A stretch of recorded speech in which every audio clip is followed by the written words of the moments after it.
আসসালামু আলাইকুম সকল মুসলমান ভাই ও বোনেদের জন্য আমার একটা ইসলামিক প্রশ্ন। দেখি কে কে বলতে পারেন। কোন সূরার কত নং আয়াতে হযরত মুহাম্মদ সাল্লাল্লাহু আলাইহি ওয়াসাল্লামের প্রতি দরুদ পড়ার আদেশ করা হয়েছে? যারা পারবেন তারা কমেন্ট বক্সে বলে যাবেন, আর যারা না পারবেন তারা আমাকে জানাবেন, ইনশাআল্লাহ বলে দিব। নিজের বউকে তারাই রানীর মতো করে রাখে, যাদের মন মানসিকতাও রাজার মতন। আর যারা বউকে দাসী করে রাখে, তাদের মন মানসিকতা দাসের মতো। ফার্স্ট যে কোয়ালিটি একজন ভদ্রমেয়ের, সেটি হচ্ছে ভদ্রমেয়ে যখন কথা বলবে স্লোলি কথা বলবে, তার কথার ভেতরে বেশি একটা আওয়াজ থাকবে না। নাম্বার 2 যে কোয়ালিটি সেটি হচ্ছে এই ভদ্রমেয়েরা কখনো পুরুষের চোখে চোখ রেখে কথা বলতে পারবে না। 3 নাম্বার হচ্ছে একজন ভদ্রমেয়েকে যাচাই বাছাই করতে হলে তার ড্রেস দেখতে হবে, পোশাক দেখতে হবে। একটা পোশাক একটা মেয়ে কতটা কোয়ালিফাইড, একজন মেয়ে কতটা সভ্য, মার্জিত, সুশিক্ষিত, এটা তার পোশাকে শোভা পায়।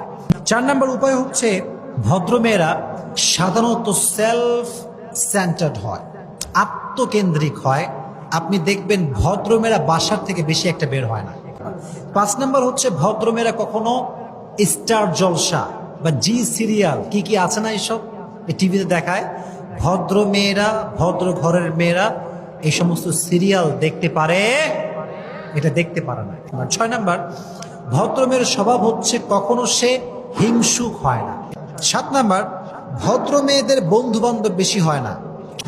সর্বশেষ কোয়ালিটি হচ্ছে ভদ্র মেয়েরা কখনো তর্কে জড়ায় না, অহেতুক তর্ক করে না।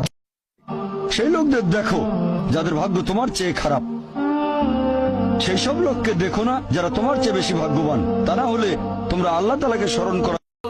আপনার মেয়ের কথাই বলছি, কাপড় পরেও নগ্ন থাকবে, মহিলাতুন মামেলাত, নিজেও আকৃষ্ট হবে, অন্যকে আকৃষ্ট করবে। আল্লাহ রসুল বলছেন এরা জান্নাতের গন্ধ কখনো পাবে না, যদিও বা জান্নাতের গন্ধ 40 বছরের দূরত্ব থেকে পাওয়া যাবে। एक तरफ से एक आवाज आएगी, एक आवाज आएगी, उम्मती उम्मती।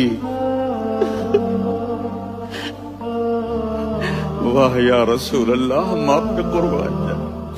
जिस दिन माँ नहीं पूछ रही, नबी नहीं पूछ रहे, बेटा नहीं पूछ रहा, भाई नहीं पूछ रहा,